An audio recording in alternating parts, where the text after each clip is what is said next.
No, no, no, no, no, no, no, no, no, no, no, no, no. Terrible, terrible. Get rid of it.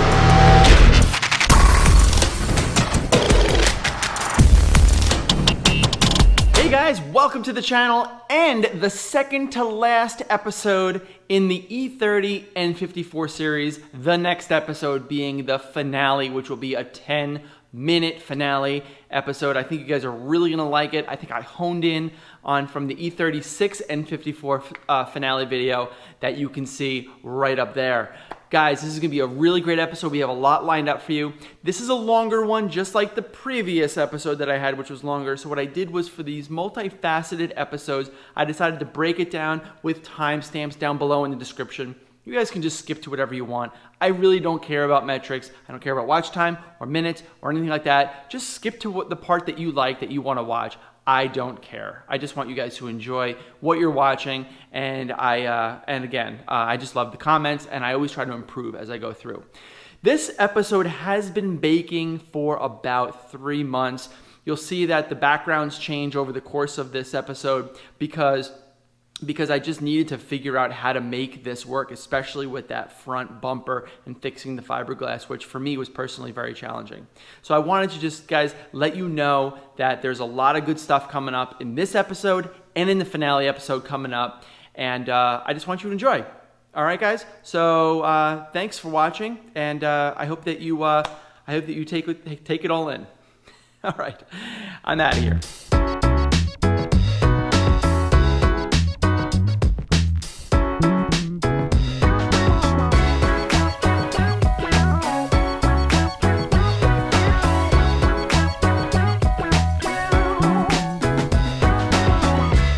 Well, that was a disaster. Let's try a different way.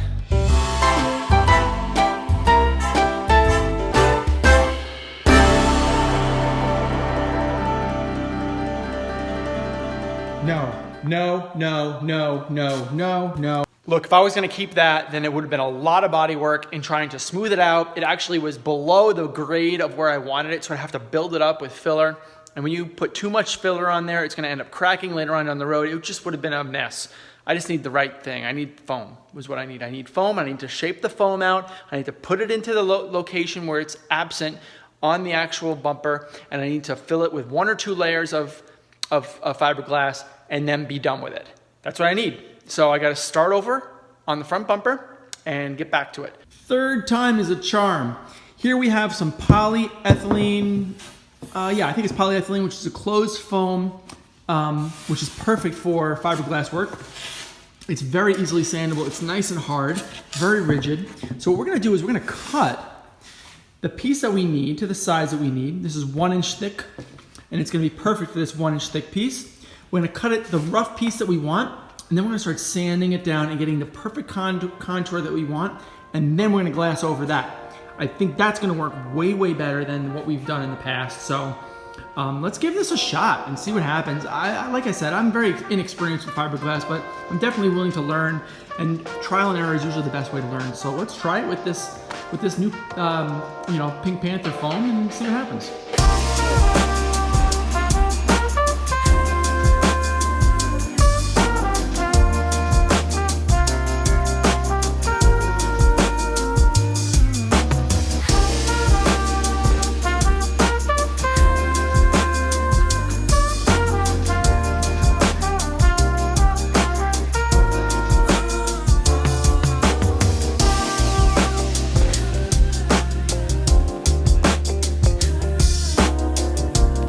After another couple iterations of this, I finally got it exactly the way that I want. And you can see that it's actually a lot higher than the curvature of the actual bumper. And the reason is because I can always take material off. I can never add material on. So I want to be really careful about how I remove the material on this, because it really needs to follow the curvature here. It needs to follow the curvature here. And keep in mind that I'm going to end up fiberglassing over this, and then once that's complete, I'm going to end up bondoing and doing polyurethane filler to make it smooth and imperceptible. So once that's all done, then I can start carving away all this other foam that's there and kind of make that concavity that you normally expect to see. I'm just hoping that this works. I just want to sand it down for now and get the shape to be exactly the same curvature, and then I can take the clamps off, because the clamps are actually just holding, if you look at that, it's just basically holding the foam to the piece. But once I do that and get the curvature all set, then I can really start to play with then doing the glass. So hopefully this works.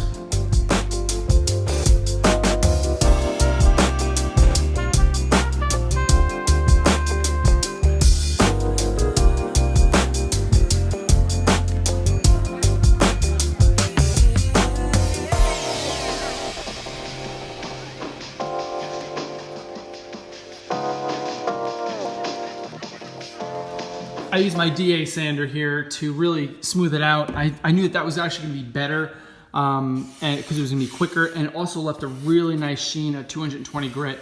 So basically these are still clamped on, and it's smooth enough where it's adhering to the contours of the bumper, both sides actually. But it's still high enough where I can now hand sand it and basically block sand the whole thing to make sure that it's all smooth. Yeah, this is a really good start. I'm hoping that this ends up turning out to work. I have no freaking clue what I'm doing, so thanks for watching. Keep on watching. watch me mess up and have to start all over in the ninth inning, but we'll see. So let's hand sand it now and then get it perfectly smooth. We'll end up having to sand all this down too to get everything else smooth here so that it conforms well, and then we can glass.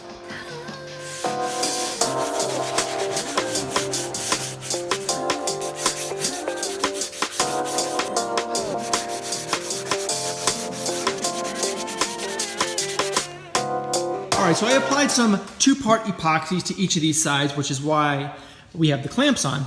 And that's gonna dry. When it dries, I'm gonna give it a final hand sand over, and then I'm gonna start fiberglassing around the outside. Okay, now that we've got our front bumper situated correctly, we have our polystyrene foam that's been glued in and shaped to the contour of the bumper on both sides. We want to now fiberglass over that and under, and what we'll end up doing after everything dries is basically chomp out the underneath so that you have kind of that vacuous area again. It's not going to look exactly stock. I mean, from the outside it will, but from the underside you'll still end up seeing the repair that was made. But let's talk a little bit about the mat and the resin that I'd like to use, and the different method that I want to apply it as opposed to the previous failed methods. So this is the fiberglass resin. It's a 2-part resin. And the idea with a small amount that we're using here, what you want to do in terms of your mixing ratio is basically 1 ounce of resin. Here I have 2 ounces. 1 ounce of resin for 10 drops of hardener. So I'm going to be using 20 drops of hardener for 2 ounces. And here's the mat that I did use. Not happy with this mat at all. It really was very, very messy and difficult to shape. And it just kind of got all over everything. I just don't like the quality of this mat. It's very cheap. So I ended up buying a better mat, and that is a woven mat. This is a much better style of mat to choose. And it should be noted that it's worth spending the extra money for a better mat. So what we're gonna do is we're gonna cut this to size in a couple different, multiple different sizes, but multiple different layers. And then we're just gonna end up just putting the first layer on, putting the fiberglass resin on, and brush it on. And hopefully it looks okay to the point where we can at least still use Bondo and a fiberglass encased resin Bondo to smooth it all out and then sand it all down.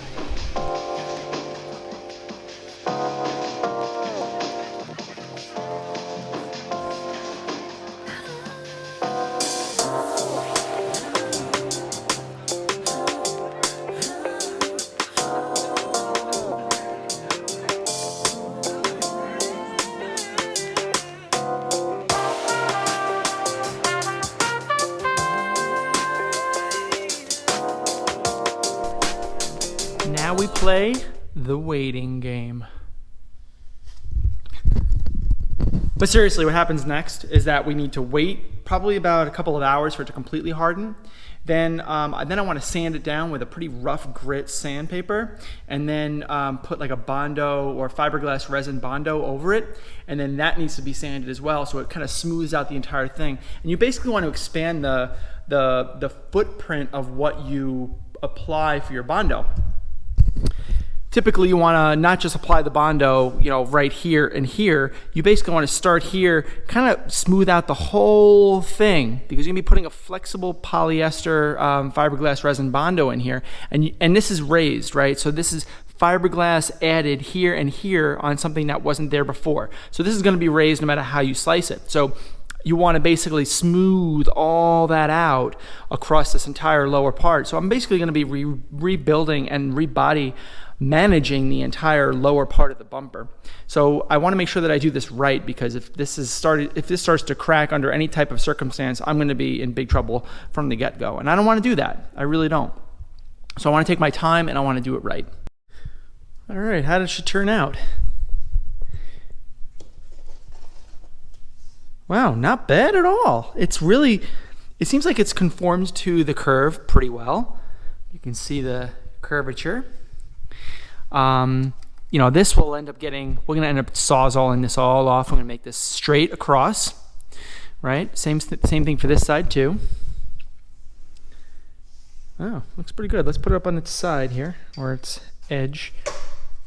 I don't know if it'll actually do that.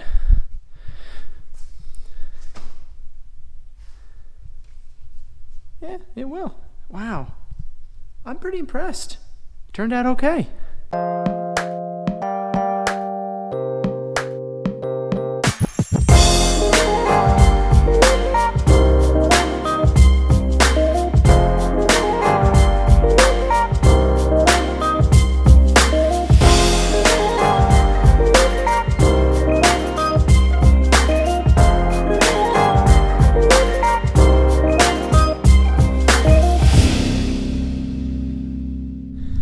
Okay, so I use this stuff called Gorilla Hair. It's basically a fiberglass reinforced Bondo compound, and man, this stuff is awesome.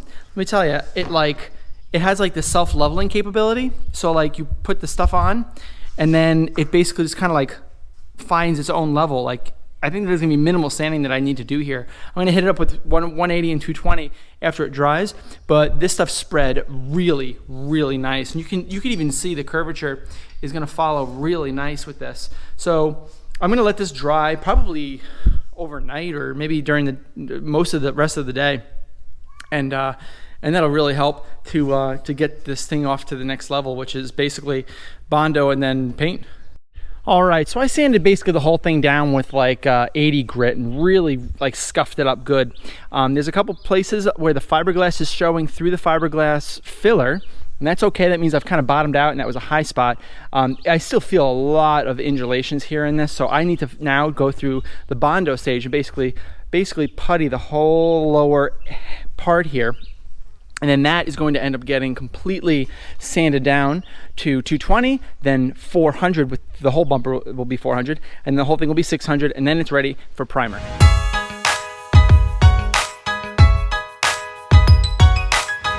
All right, put another coat of Bondo on, and it's actually smoothing out pretty nicely, taking out all the high spots here, and I'm moving it across the entire piece, and it's actually nice, and it's actually, I can feel a little bit of bumps here, you know, as you go through, which will definitely show through on the black paint, no doubt about that. If you feel a tiny bit, it's gonna show up and be really bad. And you know, the thing is, this is not going to be perfect. It's going to be to the best of my ability. You know, this is a pretty significant fiberglass repair job, and the fact that I've gotten this far so far is pretty remarkable.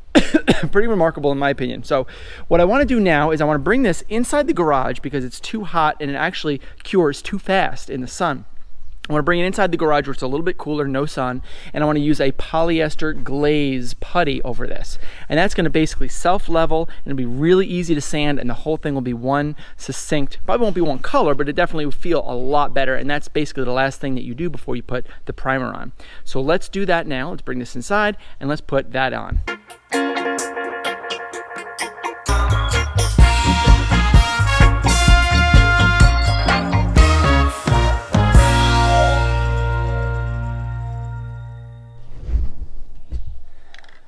All right, guys, so I did a couple layers of Bondo, and then I did a polyester filler, which is kind of like a, like a smoothing glaze. And I'm putting my hand over this, and I still feel undulations. I still feel peaks and valleys. And if I can feel it with my hand, just going over it like this, that means it is definitely going to show up in black. So this is what's called guide coat. It comes in many different forms. This is just a spray can of guide coat, but you can also get like a powder, and you can powder it on and put it on that way. But essentially, what a guide coat does is it allows you spray it lightly, kind of like a primer. You spray it lightly over your piece. And then you gotta let it dry, kind of like that, probably perfect. Then you let it dry, and in the sun it's gonna dry in very quickly. And then you use a flat, kind of like something like this, right? Like a flat edge that can curve just a little bit to the curvature of the piece, and you just glaze it over, right? And when you glaze it over, what's going to happen is you're going to sand off all the high spots, and all the low spots are going to remain. All those low spots that are black with the guide coat is going to remain black. So you're going to see where those high spots are.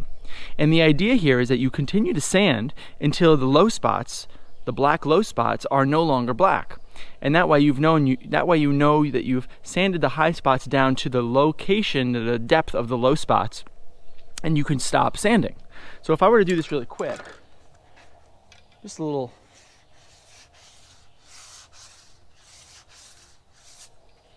you can see right away that these gray spots here are the low spots. More.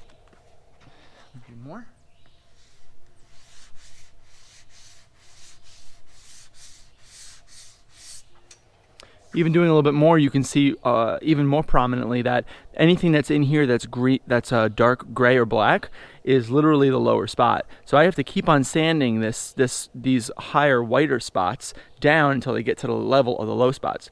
So I need to do this repetitively until when I do sand it, the whole thing is actually not showing any high spots at all. So we're going to do that in a couple time lapses just to see how close we can get. It's not going to end up being perfect. It's not going to be perfect, guys. But it will be way, way better than it was before. And that is always the goal, is to be better than you were before.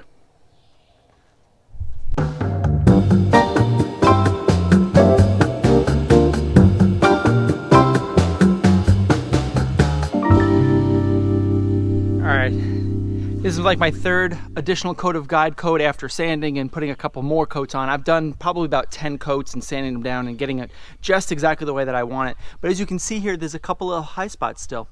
So we got to take care of those high spots. All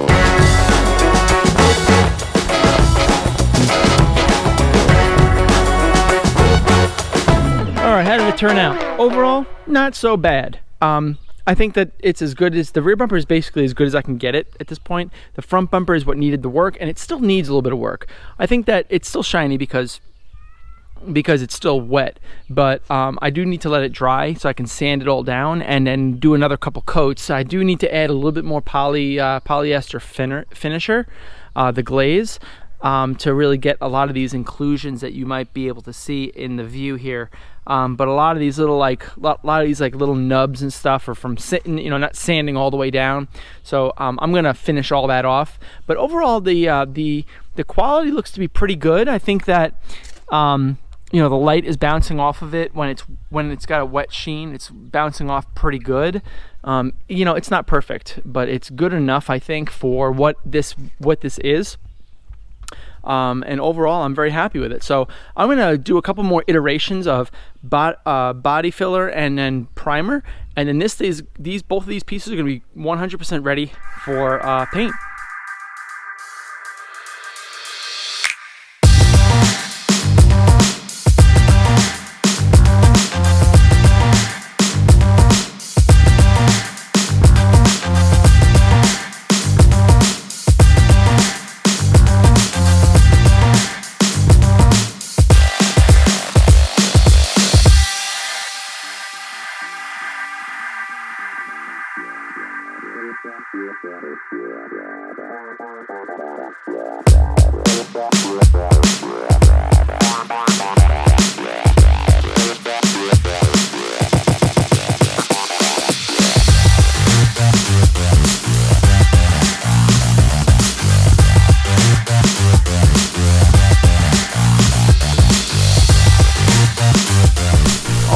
what do we have here? We have an inflatable paint booth. That is right. I cleared out this entire bay to install the inflatable paint booth for the day so I can paint my front and rear bumpers. Now, what is this? I know that a lot of people have done reviews on this. They've installed them, they've reviewed them. But basically, I wanted to find out for myself. They come in many different shapes and sizes, different brands. Basically, they all come from China. For $750 for both blowers, one for keeping the bouncy castle blown up, and the other one for recirculating the air within it. So I want to unwrap this. I want to review it. I want to see how this thing will work. So yeah, let's give this a shot and see how it's gonna inflate and how it's gonna sit inside of this garage. Yes. And yes. I am a little bit concerned about if I do this inside here, what is going to happen with the exit air. Now there's filters on the sides, and that's where the exit air will end up going, and the filter should catch a lot of the paint particles. No, I don't want to paint and have all of the paint particles go out into the garage where it's going to land on the cars and stuff, but I gotta try it because there's gonna be times where I'm not gonna be able to paint outside. So I wanna see how setting it up inside of this bay and then maybe figuring something out to extract those fumes out into the outside after it's been filtered is gonna work. So I wanna try that out and see how it works. So bear with me as I set this up and give it a good review.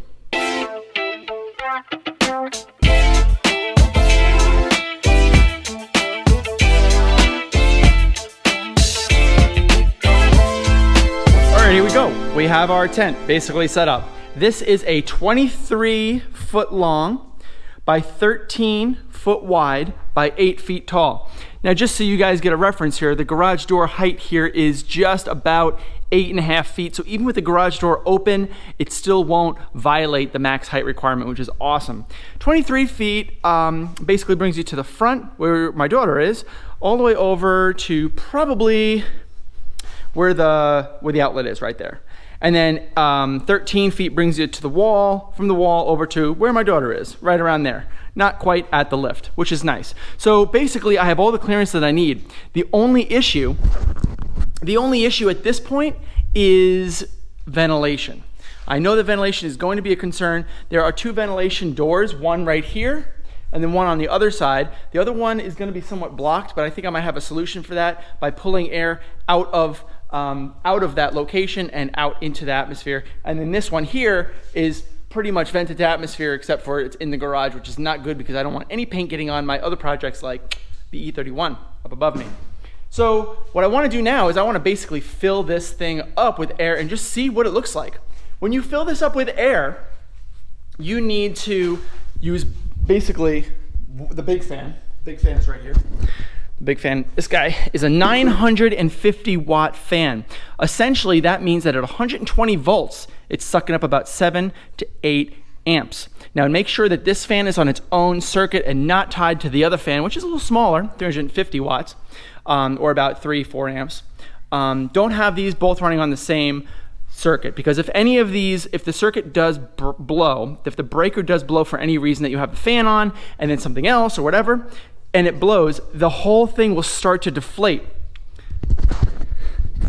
And having it deflate while you're painting is a really, really bad thing. So some people actually build like little structures underneath it in order to prevent it from falling down. Some people put both of these fans on different circuits to make sure that they're adequately sized. As said earlier, this is for filling up the booth, and this guy is for air recirculation within the booth to get the fumes out. And these are the 2 very cheap looking ties that you tie onto the end of each of the fans, and that maintain the pressure inside of the booth.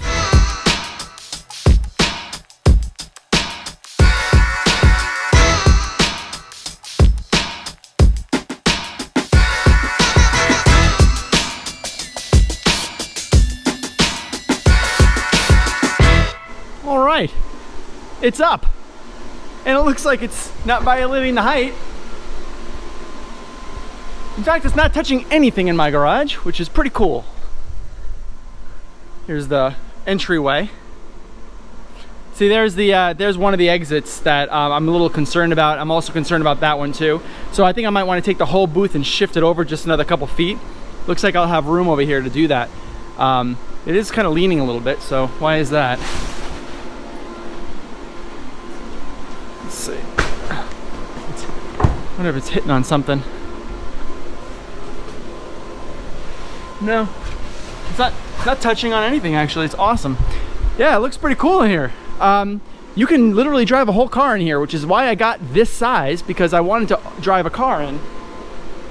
And I think this is gonna be pretty good. Let's take a look and start getting the other fan installed and see how the recirculation feels inside of here with these filters.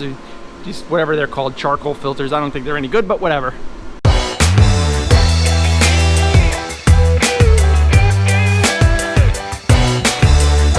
Okay, so now I got both fans turned on.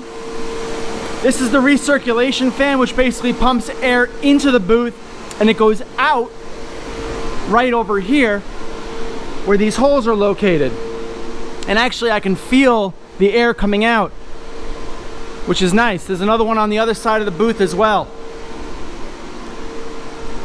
The fans are relatively quiet. They're really not too loud. I know that they're not gonna last long. I know it's cheap, but I think I'm probably gonna end up getting, you know, maybe 5 or 6, maybe 10, maybe 10. Up and downs, deflate, inflate cycles. You just need to be careful with it, that's all. You know, you just need to be careful and treat it with respect. So let's take a look and go inside. As you can see, this is quite inflated now. And if I open up this back room here, it was definitely a big puff of air that came through.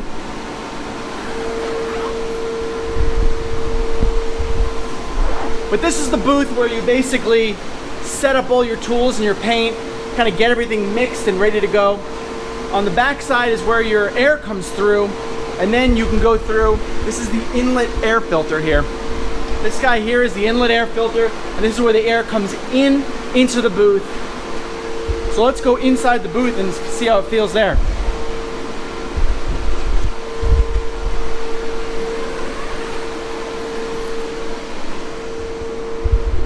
Not much of a pressure change from the staging room into the painting room.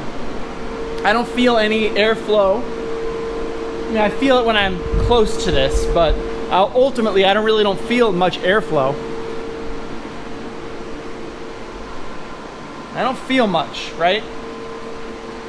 But I know that air is coming in and going out. So the pressure is essentially equalized at this point. So I probably shouldn't feel much flow since the pressure is the same, right? Cool. So now it's just a matter of mixing the paint and laying it down and just seeing how much actually stays in the atmosphere here. I'm hoping that it's not going to be very much. You can see that they have these you know, hooks that you can put like lights on if you ever wanted additional light. For now, I think I have enough light. I have a light coming through, shining through there on the wall. These clear windows are actually pretty nice, pretty good and clear, so I don't have any issues on that. Light seems to be okay. Yeah, I mean, you can see the garage right here, so it's kind of touching it only because it's bowing out. Yeah, I don't really mind that actually so much.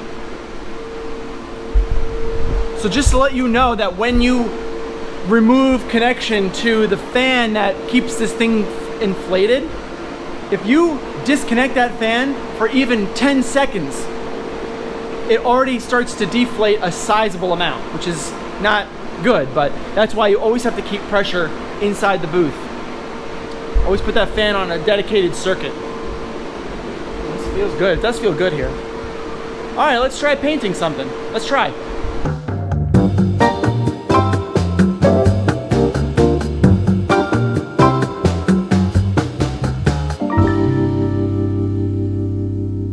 All right, let's see how the paint turned out.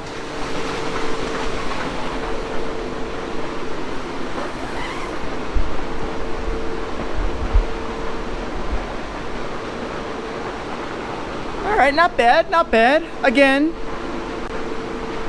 I mean, it ain't flawless, that's for sure. But it does look a lot better than it did.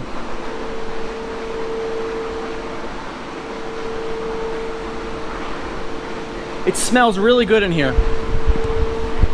It smells really good in here. I mean, I let it sit for about 45 minutes before coming back to it. So it does smell good. The garage smells pretty good.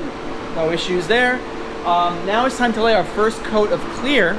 And we're gonna do 2 coats of clear. We're gonna do a really light coat first. You just wanna dust it, just to get it to stick to it, right? If you go too heavy on the first coat, you're gonna get drips. So you've gotta go light on the first coat.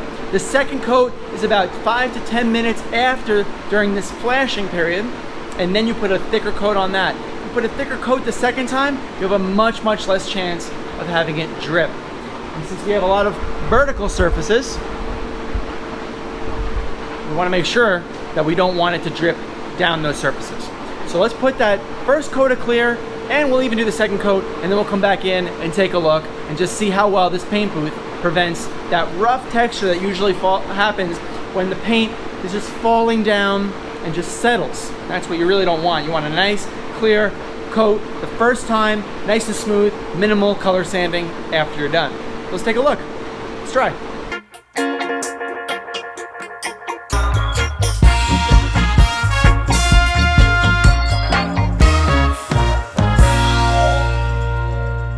Okay, just finished my second coat of clear, and yes, there is a sizable amount of fumes inside the garage, which I am not happy about.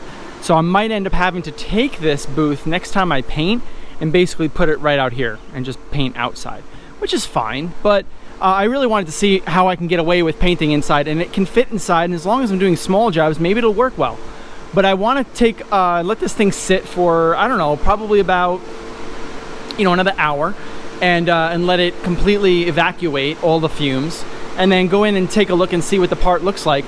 Then we'll take the part out, the bumpers out, and we'll try to deflate it and try to package it back up, and then I'll give you my final review of the performance of this thing, and for what it was worth.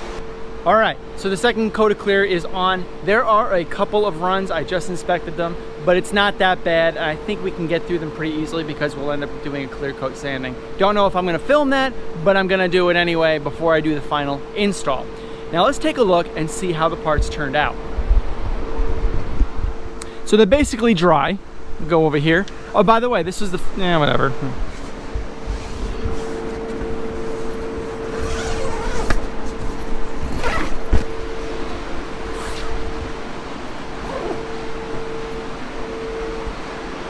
No, these are the parts. Not so bad. I mean, the clear coat worked out really well. You can see there's a run right there. I have a couple runs right there. But overall, let me see if I can get the light on here. Overall, I think it turned out really good. It does need a little bit of polishing, for sure. A little color sanding, if you will. But I'm pretty impressed. Actually, not bad at all. Yeah, no runs here. There's one right down there. But, I think it turned out okay. So now let's take these parts out of the booth and let's deflate the booth and see what it looks like after deflating and how long it takes. Because, I mean, just as important as setting it up is taking it down and being able to reuse it again. Overall, I'm pretty happy with the way that it worked. It smells great in here after only 15 minutes of after having done my second coat of clear. So, I mean, honestly, I really can't complain for the value that it provides. And we'll go over that in a minute as I go through the conclusion here.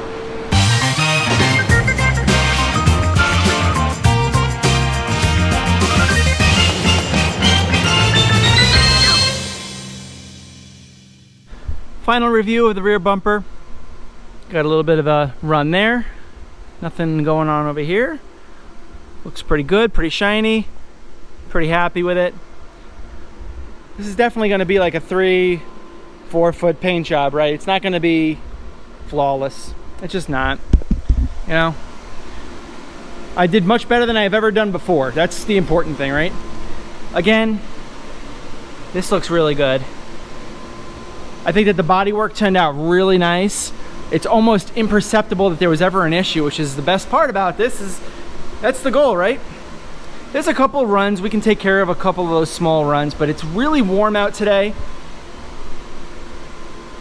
Nice. Not bad. So now let's just deflate it, which essentially is nothing more than turning the motor off and unzipping a 2-foot section of zipper that would allow the air to come out quicker. Kind of like an air mattress.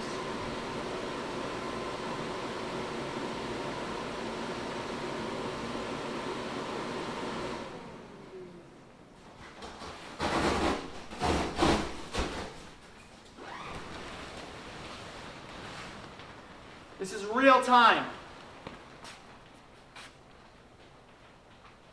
Pretty quick.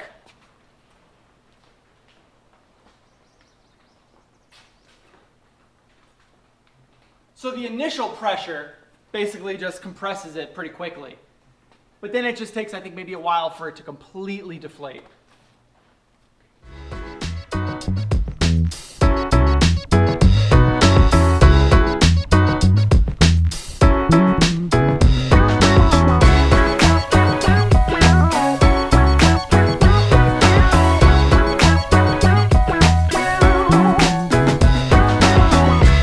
All right, first of all, let's get something out of the way.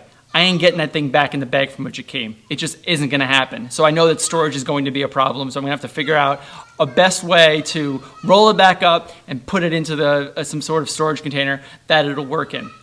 The motors worked well. They were a little loud, but I mean, hey, they're motors, right? The airflow was a problem. I really don't think that it cleared the air and the parts look great. They're smooth, right? The clear coat, it cured smooth, so it wasn't rough texture that you would normally get from not having, there were certainly no bugs, no inclusions, or things like that. Maybe due to prep, there were issues, but not from the booth. I think the booth actually did its job. I think that airflow could have been a little bit better. So I might actually do this next time outside. I actually like it. For both motors and the thing, it was like 2 weeks, eBay, $720 with tax and shipping. It actually was, in my opinion, a very good value. I think putting it up and taking it down is going to be very, very easy to do, and I think that it's just going to overall, at the end of the day, going to provide me better paint jobs than if I didn't have it, or if I made my own makeshift paint booth, which is going to be a lot more difficult to set up and take down, and it's just not going to, seal as much as I'd like. I think I need to get better with my paint. I think I need to control my clear coat runs. But overall, I'm very happy with it. I did, that front bumper was really difficult with the fiberglass replacement and repair. I've never done that before, so I really had to learn a lot as I went on. And no, it's not perfect, but it's way better than I ever thought it would be. So when this thing gets, when everything gets reinstalled back on the E30, I think it'll really finish it off nicely and give it a nice stock look, which is really what we're ultimately going for, right? So overall, I think that this thing was worth the money, $720. If you can fit it in your garage, great. If you can fit it outside on a level surface or somewhere where you can get access to AC power, great. Then I think that you should do it. So guys, my name is Frank Macaluso. Thank you so much for watching today. Another episode of the E30 N54 swap. This is the last episode before the finale, which will be released in a couple of weeks. We're going to do reassembly, and we're going to basically sum up the entire project. I think it's going to be awesome. It's going to be E30 N54 within 10 minutes. It's a 10-minute video, so I think most of you guys can sit through that. It'll be pretty cool. I think you guys will like it. Guys, my name is Frank Macaluso, and this is my daughter, Ryan, and we are out of here later. Say later. Later.